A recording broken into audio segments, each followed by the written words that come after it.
રીવાબા, એક બીજો પણ સવાલ એ છે કે જ્યારે મોદી કા પરિવારની વાત થતી હોય છે, મહિલાઓની વાત થતી હોય છે, તમને કેમ લાગે છે કે જે મહિલા વોટ બેંક છે તે મહદઅંશે ભાજપ તરફી થઈ ગયો છે 2014થી? મહિલા સશક્તિકરણમાં આખરે એવું ભાજપે શું કર્યું છે કે વિપક્ષ અથવા શું કરવાનું રહી ગયું છે કે એના કારણે એક આ વે છે તે બન્યો છે?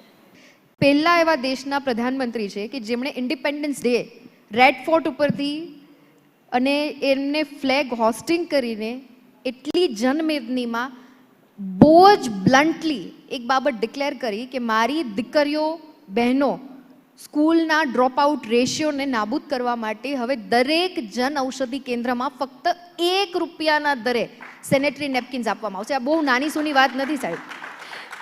આ હેલ્થની વાત છે. આયુષ્માન ભારતની વાત આવે, દિવસ ફક્ત નિમિત્ત બનતો હોય. આપના સવાલ ઉપર આવું છું. દિવસ ફક્ત નિમિત્ત બનતો હોય, પણ ભારતીય જનતા પાર્ટીની અમારી સરકાર અને આદરણીય પ્રધાનમંત્રી શ્રી વખતો વખત મહિલાઓના ઉત્કર્ષ માટે, એમની સુરક્ષા માટે, સશક્તિકરણ માટે, શિક્ષણ માટે, અભ્યાસ માટે, સમાન તકો માટે, સમાન ઓપોર્ચ્યુનિટી માટે, સમૃદ્ધિ માટે, ફાઇનાન્શિયલ ઇન્ડિપેન્ડન્સી માટે સતત પ્રયાસ કરતી અને આ સાથે સાત આધાર સ્તંભો ઉપર મહિલા સશક્તિકરણ અને નારી તું નારાયણીને સાર્થક કરતી અમારી સરકાર છે ને એના આદરણીય વડાપ્રધાન શ્રી છે કે જે હર હંમેશ યા દેવી સર્વભૂતેષુ શક્તિ રૂપેણ સંસ્થિતા નમસ્તસ્યે નમસ્તસ્યે નમસ્તસ્યે નમો નમઃ આ મંત્રને ખરા અર્થમાં એમણે સાર્થક અને ચરિતાર્થ કર્યો છે. ઓકે, દિવસ આપણે કહ્યું, બહુ સારી વાત કહી. દિવસ ફક્ત નિમિત્ત બનતો હોય છે, સમય ફક્ત નિમિત્ત બન્યો છે. આમાં વિપક્ષની અને ચર્ચાઓ એવી પણ છે ને વિપક્ષની વાતો પણ એવી છે કે જ્યારે ભાજપ કહે ત્યારે મોદી કી ગેરંટી અને આમ આદમી પાર્ટી કહે તો રેવડી કલ્ચર, બીજી કોઈ પાર્ટી કહે તો લાણી કરો છો. સિમ્પલ એક જ એક્ઝામ્પલ આપું. મારો ત્યારે જ લગભગ જન્મ પણ નહોતો થયો. 1960ની આ વાત છે. ત્યારે એક સ્લોગન બહુ પ્રચલિત હતું. હું ખોટી હોય તો મને ઇન્ટરપ્ટ કરજો. Indira is equal to India, India is equal to Indira. Right? આ સ્લોગન બહુ ફેમસ હતું.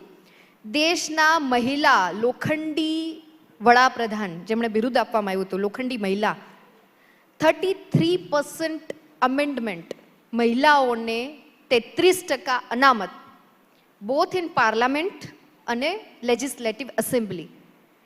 મેડમ, એ બિલ છે ને લેપ્સ થઈ ગયું ત્યાં સુધી એની કોઈ દરકાર નથી કરી, પણ ભારતીય જનતા પાર્ટીની સરકારને અમારા પ્રધાનમંત્રીશ્રીએ મહિલાઓની ચિંતા કરી અને ફક્ત મહિલા એક ગૃહિણી ના રહી જાય, પણ એ મહિલા ગૃહિણીની હોમ મેકરની સાથે સાથે એ રાષ્ટ્રના ઉત્થાનમાં, વિકસિત ભારતના સંકલ્પમાં પોતાનું અમૂલ્ય યોગદાન માટે એટલે એમને આ મંચ અને આ માધ્યમથી, આ પ્લેટફોર્મથી બોલવાની એક તક આપી કે નાનામાં નાના છેવાડાના માનવીના પ્રશ્નો ઉઠાવી શકે અને રજૂઆત કરી શકે. રીવાબા, આપ જે કહી રહ્યા છો સાચી વાત છે. આ બિલ આ સરકારમાં જ આ વખતે હાઉસમાં આવ્યું, પણ જો આ બિલનું ઇમ્પ્લિમેન્ટ થઈ ગયું હોત તો 33% લોકસભામાં આ વખત ફરજિયાત થઈ જાત.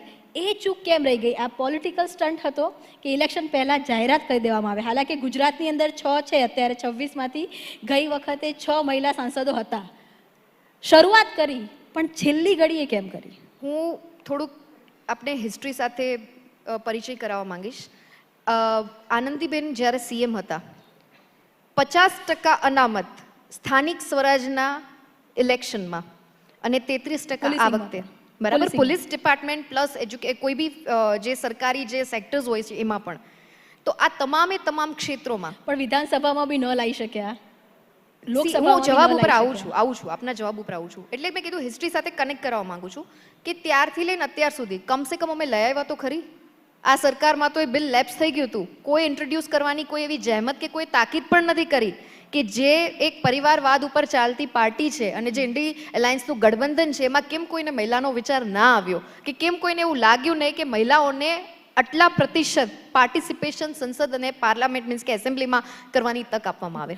રીવાબા, આપ જે કહો છો એ વાતો સાથે બી એક મહિલા તરીકે જો હું વાત કરું તો આપને એવું લાગે છે કે રાજકારણ હોય કે અન્ય કોઈ પણ ફિલ્ડ હોય, મહિલા સશક્તિકરણની વાત બધે જ થાય છે, પણ મહિલા સશક્ત થાય ત્યારે ક્યાંક ને ક્યાંક મહિલા જ મહિલાની દુશ્મન બની જાય છે.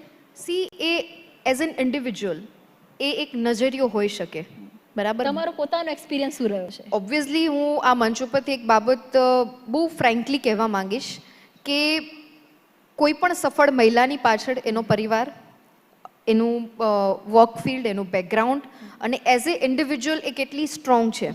કેમ કે ઘણી વખત શું હોય કે આપણી પાસે કહેવા માટે ઘણા કારણો છે કે હું આ કારણોના હિસાબે સફળ ના થઈ શકી, પણ એ જેટલા પણ ઓબ્સ્ટિકલ્સ છે, જેટલા પણ હર્ડલ્સ છે, એને ઓવરકમ કરી અને તમારી સ્ટ્રોંગ વિલિંગનેસ, તમારું પોટેન્શિયલ, તમારું હાર્ડવર્ક, લોકો પ્રત્યેની તમારી સેવાની ભાવના આ કેટલા પ્રબળ છે, તો કોઈ ઓબ્સ્ટિકલ્સ તમને ડિસ્ટ્રેક્ટ નહીં કરી શકે. રીવાબા, આપે કીધું કે તમારા- એક મિનિટ, યા. રીવાબા આપે કીધું કે સફળતા પાછળ આપનો પરિવાર જોડે હોય છે.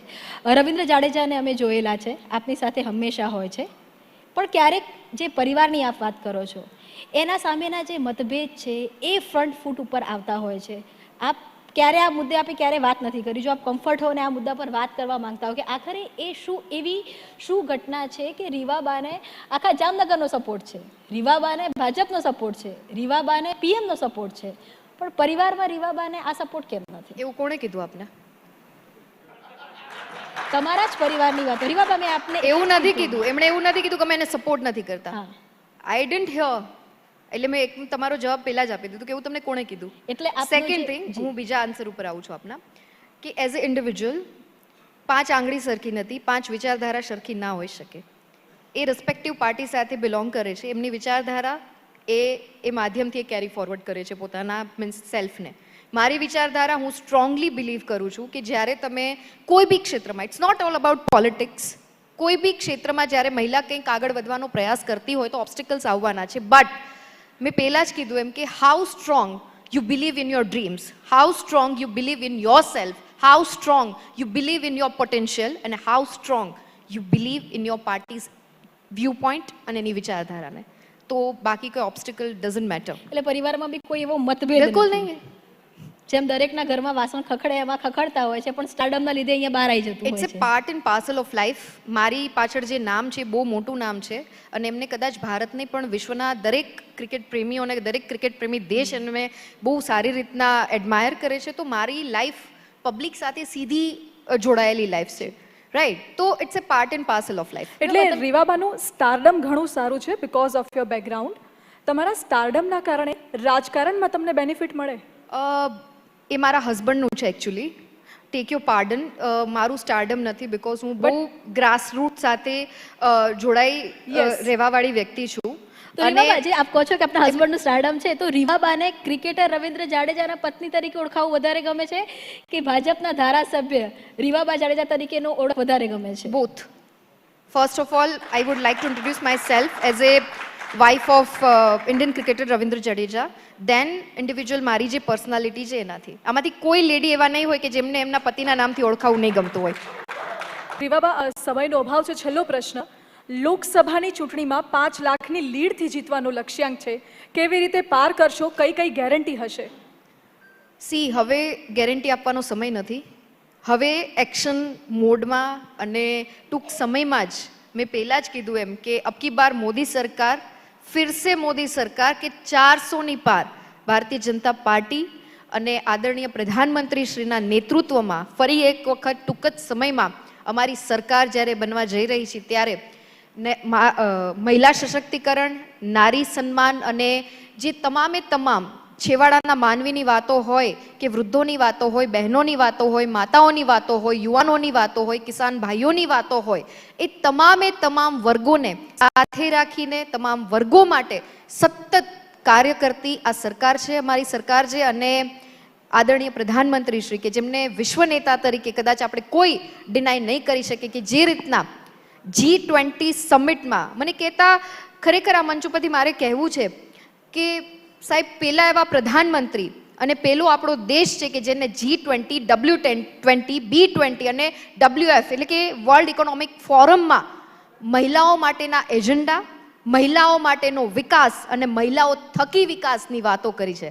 ત્યારે હવે દિવસો દૂર નથી કે જ્યારે આ વિકસિત ભારત, જ્યારે 2047ની આપણી પરિકલ્પના છે, એમાં આપણે મહિલાઓ માટેના વિકાસ નહીં પણ મહિલાઓ દ્વારા આ ભારત દેશનો વિકાસ થશે. અને ફક્ત ઇકોનોમી નહીં, શૈક્ષણિક, રાજકીય, આર્થિક, સામાજિક દ્રષ્ટિએ પણ હવે મહિલાઓ માટે ભરપૂર પ્રમાણમાં તકો આદરણીય પ્રધાનમંત્રીશ્રી ઉપલબ્ધ કરાવવાના છે.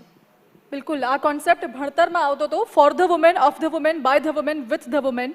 અને TV9ના સત્તા સંમેલનના મંચ ઉપરથી રીવાબા જાડેજાએ કહ્યું છે, અબકી બાર ફિર સે મોદી સરકાર, વો ભી 400 કે પાર. પણ રિઝલ્ટ આવશે ત્યારે ખબર પડશે કે લક્ષ્યાંક કેટલો થશે સાકાર.